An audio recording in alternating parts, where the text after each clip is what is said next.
Ladies and gentlemen, pay attention. This is your boy, the Coach, from the WWE. I would like to welcome you to the very first wrestling podcast in the world to take you on a weekly deep dive into classic matches along with legends of the squared circle. Enjoy the discussion. Enjoy the back and forth. There's so much to get into. Ladies and gentlemen, this is The Payoff.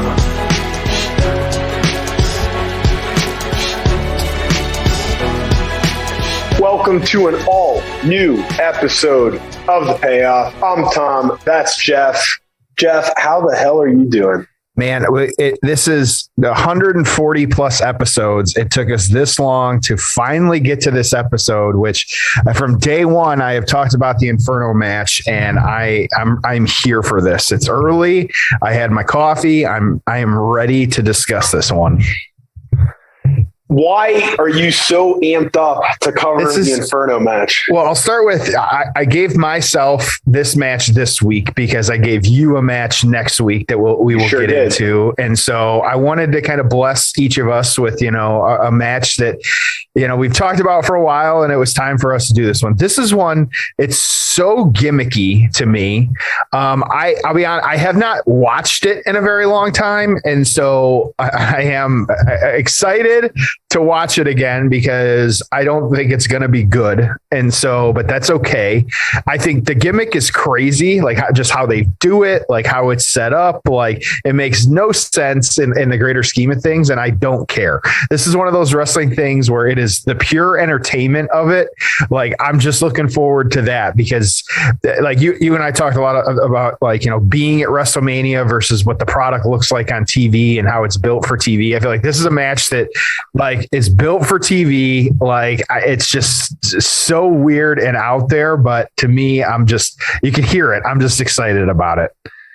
Well, I'm excited because of your level of excitement. There you go, man. And we got good stuff happening the next 2 weeks. Every week we got the good stuff happening, but these 2 weeks especially, I've been looking forward to it. All right, well, let's get into the build. Oh, it's time for the build.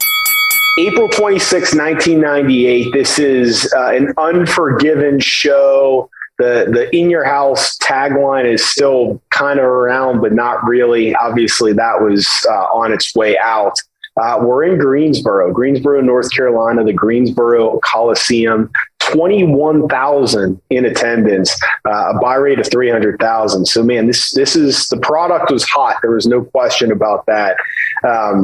In terms of the card, we start off with Farouk, Ken Shamrock, and Steve Blackman defeating the Nation, which was The Rock, D'Lo Brown, and Mark Henry. So Farouk no longer part of the Nation, and I actually thought they could have kept him in there longer. But he was good. I liked him. Yeah, I did too, and I like the Nation. But obviously we had to get Rock over as a heel, and man, did that work. Triple H is going to retain his European Championship in 12 minutes against Owen Hart. The Midnight Express, accompanied by Jim Cornette, would defeat the Rock and Roll Express. It's interesting because there's so much history and story there, but no one cared. And, they tried doing some different NWA related stuff in 1997. I just remember just really not caring. I didn't know the history because I didn't live in North Carolina, so it was just tough. Luna is going to defeat Sable in a 3-minute evening gown match. Then we get the New Age Outlaws, who would retain their tag team championships against LOD 2000, who were accompanied by Sonny. So it's interesting have you listened to Road Dogg's new podcast yet? I have not. No. Okay. It's good. I mean, I'm not going to listen to every episode, but I think on some of the topics it is kind of interesting. But the Road Dogg and Billy Gunn, I mean, it probably isn't shocking, but it's still interesting to hear. I mean, they really got thrown together. There really was no plan. Next thing you know, these guys are part of DX. They're working against Terry Funk and Mick Foley. They're working against LOD. They're getting over. I mean, it's just, it was wild how quickly that happened. Semi-main event is this, what we're covering. And then the main event was Dude Love defeating Stone Cold Steve Austin by DQ. Now, obviously, we know that they'd go on to have another match that was better. But yeah, they had those two working together. It's crazy to think. And I'm not saying there's an obvious answer as to who it should have been, but as over as Steve Austin was then, it's just crazy that they really didn't have anyone else for him to go up against. You know, I mean, who's he supposed to be defending his title against right now, coming off of WrestleMania? I mean, and then I guess you could make the argument, who cares? It doesn't matter. You can basically put him with anyone. But, you know, they struggled to have, you know, big time opponents for him to go up against. Even as evidenced by, you know, them going with like a face versus face at SummerSlam with Undertaker. So they really struggled there. Not well-reviewed matches really outside of the main event, which was a 4-star match. And again, they worked well together. So storyline standpoint, and obviously there's a lot of moving pieces here. How did we get to this Inferno match? Yeah, so it's all kind of boils back to, if you will, like kind of Kane and where he came from in the storyline. And so, like we said, this, this was In Your House, technically In Your House 21, Unforgiven, but it was titled just Unforgiven In Your House. At this time, they weren't using the numbers. Just kind of, looking back on it. So again, this was the end of April 1998, but we got to go back to when he debuted, really not that long prior to this, in October of 1997. As we all know, the match we've covered, the Shawn Michaels match and Undertaker, Bad Blood in Your House, where you had Kane, debuting during that match and kind of dealing with that. So, these guys, they ended up having a casket match at Royal Rumble, where you had Kane at that time interfering with that one.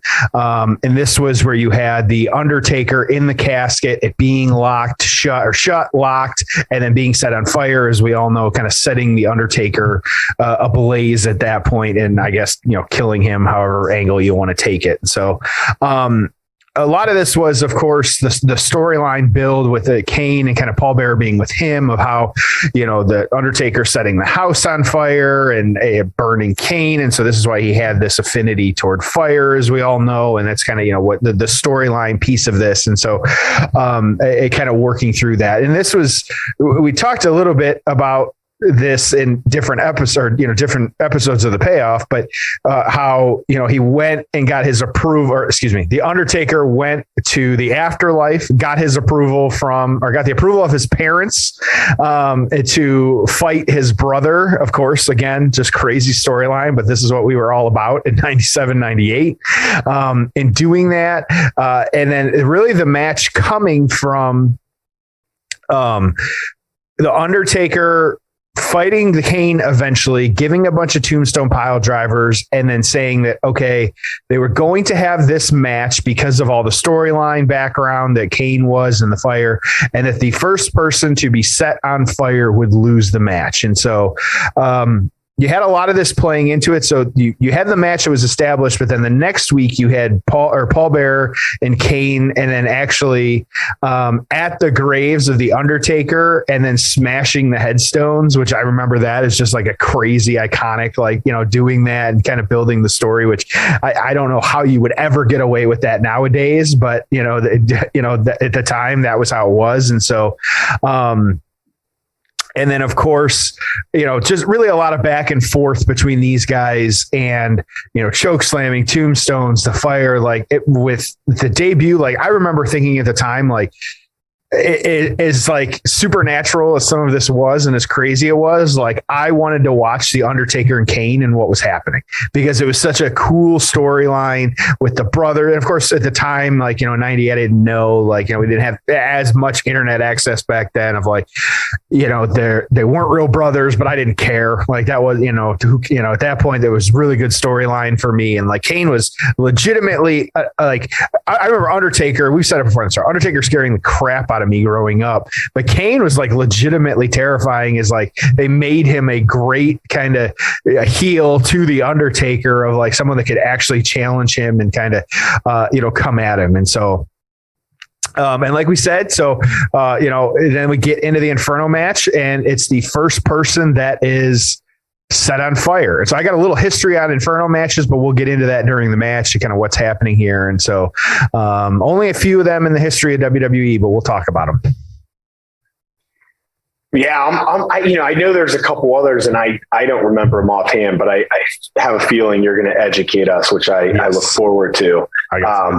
Let's get into this one. I don't think it's going to be a 5-star classic, but I think it's going to be a fun one to watch for the spectacle. And I do think that we're going to cover a lot of ground here. I've got some cool notes to talk about as well. So, Jeff, are you ready? I'm ready, man. Okay. We're at the hour 49 mark of Unforgiven. Hour 49 mark. It's actually season 1, episode 1 of Forgiven. So hour 49. Jeff, are you ready? Let's do it. All right. It's time for the payoff. Oh, it's time for the payoff. How do you like your Undertaker? Regular or extra crispy? It's not even funny. All right. This ring can be up to 200. All right. Okay. So, Kane already in the ring. Taker coming in. Slow, methodical. Love the ring gear there. This storyline, was it too hokey for you, or was it just? I remember at the time thinking, like, looking back on it, yeah, absolutely. But at the time, like, no, like it was, I didn't care. Like, it was just cool to me. So the surrounding of the ring kind of has these like gas pipings, if you will. And it's starting to be, so the fire is kind of working its way around the ring at this point with these kind of gas contraptions, if you will. Now, I did do a little bit of digging here. I did. Well, this was the first WWE Inferno match. The Inferno match itself was not something that was new to wrestling. And so, like I said, this is 1998, but from what I could tell, and I could not find who were the participants, but it was actually 1987 in Puerto Rico was the first Inferno match. Now, I know we've seen on Dark Side of the Ring, there were some different matches where this happened as well too. But in that match in 1987, instead of kind of having this contraption, if you will, that has the fire around the ring, the big difference in that one is they just set the ropes on fire. And so, that was all that was going on in that one. And so now this one, obviously a little different, just the kind of look and obviously safety of the wrestlers. You can't do what you would normally do if the ropes were just on fire. Granted, I'm sure some wrestlers would, but not all of them. So, yeah. This just seems a little risky to try to pull off. Yeah. And then they do the thing where they jack up the fire and it goes even higher. Yeah. I mean, I guess look at, like, if you look to the right now, like that, just, the fire is kind of going closer to the ring. I mean, I'm just surprised that nothing like caught on fire. I don't know. I mean, I'm guessing maybe they put something on the ropes that would like prevent it from like some type of, I don't know, like a Vaseline or something. They'd have to, yeah, because you figure like normally it's wrapped in the tape. The tape would catch fire, you would think. Yeah. It is interesting too. Like even on the left side too, you can see where the flames are kind of like whether there's a breeze in there, the air conditioning or whatever, it's kind of blowing it toward the ring, which is an interesting kind of look. And so there have been as well 4, 5 if you count the Bray Wyatt Randy Orton match, which I'm not. And so, but Kane has been involved in all of the Inferno matches, 4 of them, getting a record of 1 and 2 or 1 and 3. My guess as to why he's 1 to 3 is just because it brings back some really tough memories. It's gotta absolutely, figure, I can't look forward to this match. I'm sure, him and the therapist having some good conversations about this, but the first two, of course, being these guys, with this match taking place at Unforgiven. The next one, weird to think too, like they got this match. It was actually on a Raw in like random Raw in Tennessee, where the Undertaker beating the Kane, and it was actually just under 7 minutes. The one after this was actually on a SmackDown, and it was Triple H and Kane in 1999 as well. Big year for the Inferno match in 1999, with Triple H defeating Kane, actually getting his hand set on fire at that time. So Kane has had, I won't spoil the end of this one for you, but he has had his foot set on fire, his hand set on fire, and then something else in this match that we will see later. His win, actually, and I had forgotten this match. I did not go back and kind of check it out, but I need to. I did not put it on our list, but Kane beating MVP actually in about 8.5 minutes. This was at Armageddon 2006. And so I did not remember that match at all, but good for him finally overcoming his match stipulation. So, but I will be honest, since 2006, I'm glad this match has not made its return. Like you said, whether it's the safety or just kind of things like that, but we've heard it, like the Undertaker himself has said it too. Whether I forget if it's I think it was on the last ride actually, that a big problem with this match is, obviously the heat, and you're kind of dealing with that and things like that, but also like, it's incredibly hard to breathe in the ring because they are just burning the oxygen around the ring. And so it's twice as hard to kind of have the match and kind of stay gassed. And so, like, little spoiler here, like this match runs just short of like 16 minutes. That's a long time. You figure with, the having trouble breathing and things like that. And they're not, like you said, the Flames aren't staying stable. Like they're kind of, shooting them up a little bit here with, now they're doing a little bit more with every move almost. Like you figure like almost, I would almost think it's like getting the wind like knocked out of you, every 30 seconds. Like it's got to be tough. Yeah. And if they had some bigger guys, some smaller guys that they could just bump outside the ring, but they're kind of trapped in there too. Mm-hmm.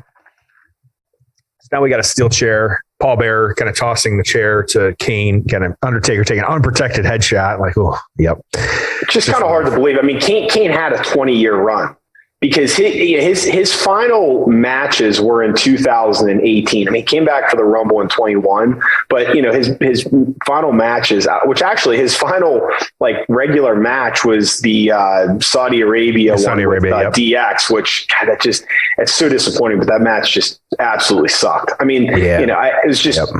Four veterans in there. I mean, I think if you had some younger guys in there, I mean, you saw what, even Steve Austin was able to do with Kevin Owens. I think that's more the blueprint, right? You don't want to see Goldberg and Taker, but Goldberg and Lashley was actually pretty damn good, especially their final match. And, Taker can obviously work with AJ. It's just, you can't put two older guys in there that can't bump or can't really do a lot. So, but if you mix it up, I think you're perfectly fine. So, what is the highest rated Kane match of all time? Oh, I do not know, actually. I'm actually interested in this list. I hope you have a few of these because I don't know. Well, so it's interesting. There's a ton of Kane matches that, 4 stars and above. They're all like multi-man matches. So there's not a one-on-one match, but there was a Survivor Series match from 2001. There was a Money in the Bank match. There was a TLC match when he was tagging with Daniel Bryan, another Survivor Series match, another table, ladders, and chairs. These are all like 4.5, 4.25 star matches. One of the Elimination Chamber matches, the first one that Shawn Michaels won. Elimination Chamber, another tables, ladders, and chairs match, another Elimination Chamber match. So all these multi-man matches. His highest one-on-one match. We're gonna have to keep scrolling. Is it even on the list here? Yeah, like this. These are all multi. I'm telling you. Okay, his highest ever was a match versus Chris Benoit. Interesting. From where? 3.5 stars, and it was. I think it was just a Raw. Wow. See, and that's great. Which, did you see the most recent picture of Glenn Jacobs too? That's floating around the internet? And so, he's jacked. DDP yoga, man. That's what he gives credit to. Like I don't do it like I used to, but I fan myself. And so unofficial plug there. So yeah, dude, I'm almost wondering like, is he about to have a run? Like, is he about to do, I know you're not a run, but is he getting ring ready for Saudi Arabia again? Like, who knows? Like you figure, probably pay him $250 just to go over there and do. Well, I think I know the DX match. I mean, he donated that all to, I think it was the local firefighters. Yes, I did read that. Yep. Which is pretty cool. I think same with his Royal Rumble appearance, which I think that's great. So, yep. Taker's new podcast. Is there anyone that you're really excited to have on there? I would think, to be honest, who is the Godfather? Oddly enough, I feel like I've learned through some of these behind the scenes stuff that you and I've watched that the two of them spent a lot of time on the road together. They have a lot of stories together and so you wouldn't think that I feel like that's not a sexy pick, but I feel like the stories that those two guys can tell will be absolutely incredible. And kind of getting into what happened. And so, I wish like Yokozuna was still around, because I feel like, looking back at some of those old photos from the 90s of those guys, sitting in the hotels and the bars, like kind of drinking. Yeah. Who was in those photos? There's so many of those guys. Like Kane would be someone that, absolutely bring him back. Like, let's kind of see it going for the choke slam now and the fire going crazy. It's cool. Visual.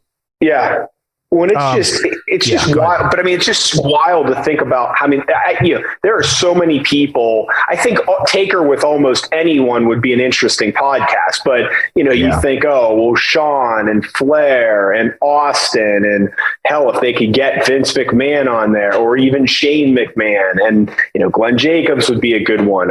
Maybe even like AJ Styles to talk about that final match, and could you get like a Bruce Pritchard on? I mean, you just go through the list. It's like, who would you not want to watch the Undertaker have an hour-long conversation with? So I don't think you have to overthink it. I think the Steve Austin blueprint is perfectly fine. Just two guys shooting the shit, maybe throwing a few back, and just a really good kind of raw conversation. But I think those Austin ones, I think I've watched every single one. There hasn't been a bad one. They're just great conversations. I think it's not easy to interview people. And Steve Austin's just awesome. Yeah. You and I know that. I mean, with just interacting with people in that way, it's just difficult. Yeah. And so, but I'm fine with them. I feel like they're doing one a month with Austin, which you figure, it's probably a day long for him, but also like, that's not a difficult schedule. Like, but they bring him in, so it's a little bit different. Then they spend the day, you figure, while we're seeing 2, 3, maybe 4 hours of them talking, like there's a whole lot more content that's getting filmed and things like that. And so, and you're right. Like, it's not easy for everyone to kind of do this. And so that's the other thing too. I hope like Undertaker has good rapport with some of these people. I'm sure he will, and then, the writers and things like that. I'm sure he will be fine in that sense. But and there's a lot of people, I think too, like even like you said, the McMahons, like even like Stephanie, I saw a clip from her just the other day, and they were talking about like her and Andre and how they got along when she was growing, like literally a kid. And so, there's so many of those like kind of wrestling stories that you and I like. That's what I think you and I are at the point in our wrestling kind of, love that. Like we want to hear that stuff. Like that is the stuff that connects us to wrestling, which that is a point. Like AEW doesn't have that necessarily. And they could talk about the indies. They could talk about like, the history of Sting and things like that, but they don't have some of this built in, some of the wrestlers and be able to tell some of those stories like AEW, like they just can't. And so give us more of that. You and I, we don't script out what we're going to talk about in these shows, but you just gave me a great segue into one of the things I want to discuss. And by the way, Taker just dumped Kane over the top rope. Very big bump. You forget how athletic Kane was in this era. And I think we may have a dive from Taker coming the outside of the ring, which is going to be pretty spectacular. And maybe not. Joe Briscoe is sitting at the timekeeper's table too, which Paul Bearer is now accosting him. And so, telling him to ring the bell. Yep. And get the flames higher. So, So Taker trying to get outside the ring. Kane is outside the ring. But again, Kane was just so good. And so, here comes Vader. Oh, so Vader attacking Kane from behind as Kane was about halfway up the entrance ramp. And Vader just kind of punching Kane. Yeah. Yeah. Love Vader, but this was, again, this was just past his physical prime. So it wasn't able to do what we, would have wanted. But okay, here comes Taker. Dive to the outside. Awesome. Yep. No, but what so it's been said a lot recently, and just obviously there's a lot of critiques of AEW, not that there's not critiques of everything right now. But I will tell you, I wanted to bring it up in this match just because of the over the top storytelling of, Kane and the Undertaker, but tell me, agree, disagree, but here's my perspective. AEW, I mean, there's not a whole lot of storytelling there. It's mostly just, hey, these guys are really good wrestlers and they're going to have a great match. And there's nothing wrong with that. But if that's all you're doing and you're not telling stories, and they don't have to be this over the top, but to grow your fan base, people need to be invested in the characters and in the storylines. And I do think it's tough. I mean, I watch an AEW pay-per-view and I'm like, okay, these are going to be some great matches, but I'm not like super invested in all the characters and all the stories because there's not a lot. And here's my theory on that. And then I'll shut up and I want your thoughts on it. Tony Khan, he is the writer. Okay. What's missing is collaboration. Now, should WWE have 30 writers? Is that the best format? Probably not. But one person without being able to collaborate with a team of people, I think you miss a lot. And I think the old, Bruce Pritchard and Pat Patterson and Vince McMahon sitting behind Vince's backyard by the pool, shooting the shit and, getting organized on storylines and bouncing ideas off of each other. That's a creative process. And so I think that, at some point, Tony needs to have a few people that he can collaborate with. Yeah. And I feel like maybe we're starting to see this. So they're fighting outside of the ring at this point too. Paul Bearer just got his head put through a drum, because the DX band was set up out there. Yeah, I think you're right. I think there is a middle ground here. I wonder how much like behind the scenes input like Regal has and things like that. It would be interesting to hear that. If he is, helping with some of the booking. Tony Khan has always kind of said like he is in charge of the booking, like that is falling on him. And so, I think then on the flip side, you get into this like WWE stuff where you've got writers and things like that, where you've got so many people, but like all of a sudden they don't have anything to write for someone. Like that just seems crazy to me. Like even like Alexa Bliss, like she has said like, they can't find a way to bring her back. And so, kind of dealing with that. And it's just kind of, that part of it's crazy. I don't know. I do agree with you. I don't know where the middle ground is though. And this is, you and me armchairing this type of stuff. Like you and I could not show up tomorrow and start booking wrestling effectively. Like I think the middle ground's a small team of writers. Yeah. And so you could have one person in charge. Okay, Tony can be in charge. I think you need 2 or 3 other people just to collaborate with that. You have a really good relationship with. Oh, here we go. So Kane's right arm is on fire. In flames. So all this Undertaker Paul Bearer brawling allowed Kane time to put the protective sleeve on as he's now running up the ramp with his arm on fire. Kind of a mellow crowd reaction there. I don't think they realized what was going to happen. The first ever Inferno Match. Kane is on fire. Okay. Paul Bearer's been just so put your bow on it. Yes. The look on Taker's face is, hey, this sucked. Yeah. Yep. It wasn't that bad. It was a spectacle. Yeah, it was. It was cool to see it, but like you said, it was not a 5-star by any. I think, we'll get into our scores, but yeah. So, all right, let's get into the aftermath. Right. Oh, it's time for the aftermath. All right. So, initial thoughts. It was fine. I'm not. It wasn't bad. No, it was. I will give it credit for. It was actually it was better than I expected, but it was still not good. Like, or it's still not, it's not going to be, the most unforgettable type thing. But like right now, it's really cool. We still got it on. Like now it was a red light. Now it's a blue light with the flames kind of still around the ring and stuff like that. So again, it's all the visual of it. You're going to remember that, which is cool. So yeah, it was, I wanted to cover it. I'm glad we did. Yep. No, I feel the same way. It definitely wasn't bad. I mean, it wasn't a great match, but even there's no match between these two that's going to be great, right? I mean, it's just they're two big guys, and it was more about the story and the spectacle. And semi-main event, great. Taker wins. The only thing that was, I think, challenging was Kane's now lost both these matches versus the Undertaker. I know this one was a little goofy, but I still, at the time, they were not thinking, hey, this is a character we need to protect because he's going to be with us for the next 20 years, right? I mean, They thought, hey, this guy will be, gone by SummerSlam. It's just another big guy to bring in for Taker to feud with. Who would have ever thought that, the character would have the longevity? But, I think obviously it's a cool character, but I think it's a testament to Glenn Jacobs. I mean, by all indications, just a great human being, hard worker, good guy. I think people just liked him, and they said, we gotta keep finding a role for this guy.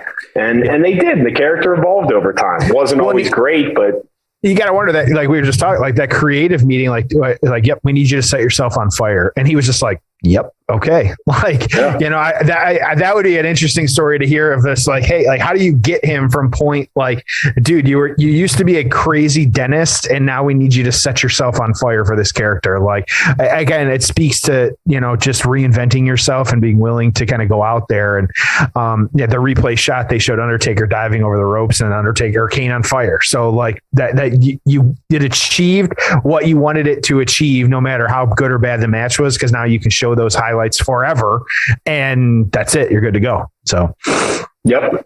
But okay, so what kind of aftermath on this one? Like we said, of course, you had Vader coming out, you had Paul Bearer and Undertaker kind of distracting as Kane, was kind of getting his setup with the protective sleeve and stuff like that. But Kane, and so again, just after this, they over the edge in your house. Kane actually defeated Vader in a mask versus mask match. And so that kind of carried over from this one and kind of how that happened. Then you also had just a few weeks after that, June 1st on Raw, actually Kane beating The Undertaker on that one to become the number one contender for the championship. And then you had the King of the Ring, then Kane actually beating Stone Cold. It was a first blood match. We have that one on our list.